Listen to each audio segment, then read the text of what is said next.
ஒரே ஒரு செக்ஷனுக்காக ஹைகோர்ட்டில் தனியாக ஒரு கோர்ட்டே இருக்குன்னு தெரியுமா? அதுக்குன்னு ஒரு தனி நீதிபதி. இருக்கிறதுலே அதிகமாக வழக்கு தாக்கல் செய்கிற கோர்ட்டுக்குள்ள அதுவும் ஒரு கோர்ட்டு. ஸோ அது என்ன கோர்ட்டு, அதில் எந்த மாதிரி வழக்குகள் தாக்கல் செய்வாங்க அப்படின்றத இந்த வீடியோவில் நம்ம பார்க்கலாம். வணக்கம், நான் அட்வொகேட் வசந்தன், மதுரை உயர்நீதிமன்றத்தில் வழக்கறிஞராக இருக்கேன். ஸோ இது ஒரு கிரிமினல் கோர்ட்டு. அந்த செக்ஷன் பார்த்தீங்கன்னா 482 சிஆர்பிசின்னு வாங்க, அதாவது code of criminal procedure. Corresponding செக்ஷன்னா 2024 நியூ ஆக்ட் படி பார்த்தீங்கன்னா 528 பிஎன்எஸ்எஸ்ன்னு சொல்லுவாங்க. பிஎன்எஸ்எஸ் கீழே இந்த செக்ஷன் வருது. ஸோ இந்த செக்ஷனில் என்ன சொல்கிறாங்கன்னு பார்த்தீங்கன்னா, அந்த 482 528 high court have inherent power. So அவங்க நீதி நலனுக்காக தேவையான சூழ்நிலையில் ஹைகோர்ட் தலையிட்டு எந்த கிரிமினல் ப்ரொசீடிங்ஸை நிறுத்தவும் ரத்து செய்யவும் அதிகாரம் வழங்கப்பட்டுள்ளது. ஸோ இந்த செக்ஷன் கீழே என்னென்ன வழக்கு தாக்கல் செய்வாங்கன்னு பார்த்தீங்கன்னா, இதில் தான் எஃப்ஐஆர் குவாஷ் கேட்கலாம், அதே மாதிரி சார்ஜ் ஷீட் குவாஷ் கேட்கலாம், அதே மாதிரி ஏதாச்சும் கிரிமினல் ப்ரொசீடிங்ஸையும் ரத்து செய்ய சொல்லி கேட்கலாம்.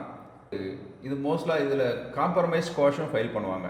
இதில் எப்படி பார்த்தீங்கன்னா, ஒரு ஃபேமிலி டிஸ்பியூட்டு இல்லை ரெண்டு பார்ட்டிக்குள்ள ஒரு டிஸ்பியூட்னால ஒரு வழக்கு பதிவு செஞ்சுருக்கிறாங்க. ஸோ நீங்கள் உங்களுக்கு காம்ப்ரமைஸ் ஆகிட்டீங்க அப்படின்னா, என்ன சூழ்நிலை காம்ப்ரமைஸ் ஆகிருக்கீங்க, என்ன கண்டிஷன் காம்ப்ரமைஸ் ஆகிங்கன்னு இதை நீங்கள் கோர்ட்டில் இந்த செக்ஷன் மூலமாக நீங்கள் அப்ரோச் பண்ணி நாங்கள் காம்ப்ரமைஸ் ஆகிட்டோம்னு சொல்லிவிட்டு அது இந்த செக்ஷன் கீழே அவங்க குவாஷ் பண்ணுவாங்க. ஸோ மேலும் பார்த்தீங்கன்னா, இந்த கிளையின் அதிகார வரம்பு கீழே பார்த்தீங்கன்னா 14 மாவட்டங்கள் இருக்குது.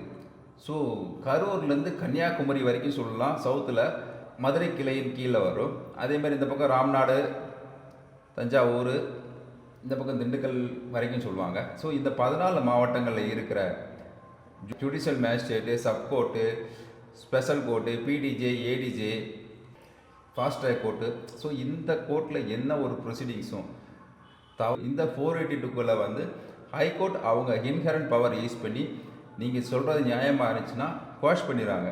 இல்லை கோர்ட்டு சொல்கிறது கரெக்டாக இருந்துச்சுன்னா கோர்ட்டு சொல்கிற முடிவை கரெக்டுன்னு சொல்லி உத்தரவு போடுவாங்க.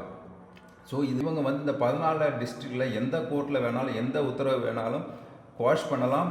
அதே மாதிரி அந்த உத்தரவு சரியாக இருக்கும் பட்சத்தில் அந்த உத்தரவை உறுதிப்படுத்தலாம். இந்த ஹைகோர்ட் உத்தரவு சேலம் போனால் நீங்கள் சுப்ரீம் கோர்ட்டு தான் போக முடியும்.